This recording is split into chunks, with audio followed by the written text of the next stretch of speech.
प्रेग्नन्सीच्या दरम्यान येणारे stretch marks कमी करायचे असतील किंवा ते येऊ नये असं वाटत असेल तर या पुढच्या काही गोष्टी जरूर करायच्या आहेत। सगळ्यात पहिली आणि खूप महत्त्वाची गोष्ट म्हणजे तुम्हाला भरपूर असं पाणी प्यायचं आहे।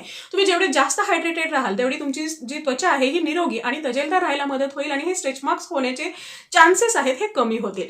दुसरी गोष्ट म्हणजे तुम्हाला एक चांगल्या क्वालिटीचं मॉइश्चरायझर रेग्युलरली डेली लावणं गरजेचं आहे। याशिवाय तुम्ही कोकोनट ऑइल किंवा आल्मंड ऑइल सुद्धा तुमच्या बेलीवरती लावू शकता, पोटावरती लावू शकता, ज्यामुळे स्ट्रेच मार्क्स येण्याचे जे चान्सेस आहेत हे कमी होतात किंवा जरी आले तरी ते तेवढ्या जास्त प्रमाणामध्ये येत नाहीत।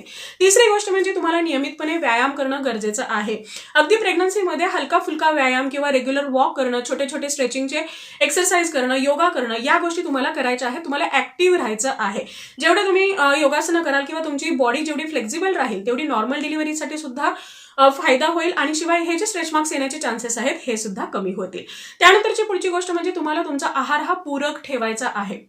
आहारामध्ये भरपूर असं प्रोटीन, कॅल्शियम, आयरन आणि फायबर येतील याकडे तुम्हाला लक्ष द्यायचं आहे। तुमचा आहार हा बॅलन्स्ड असायला हवा, पुरेसा असायला हवा। पुढची गोष्ट म्हणजे तुम्हाला प्रेग्नन्सीच्या दरम्यान पुरेशी झोप घेणं सुद्धा गरजेचं आहे। सगळ्यात शेवटची गोष्ट म्हणजे प्रेग्नन्सीच्या दरम्यान तुम्हाला तुमचं जे वजन आहे हे नियंत्रित ठेवणं गरजेचं आहे आणि यासाठी तुम्हाला वरच्या सगळ्या गोष्टी फॉलो करणं गरजेचं आहे। जर तुम्ही व्यवस्थित पाणी पित असाल, नियमित व्यायाम करत असाल, तुम्ही स्वतःला ऍक्टिव्ह ठेवत असाल तर अपेक्षेपेक्षा जास्त तुमचं वजन वाढत नाही आणि स्ट्रेच मार्क्स ही येत नाही।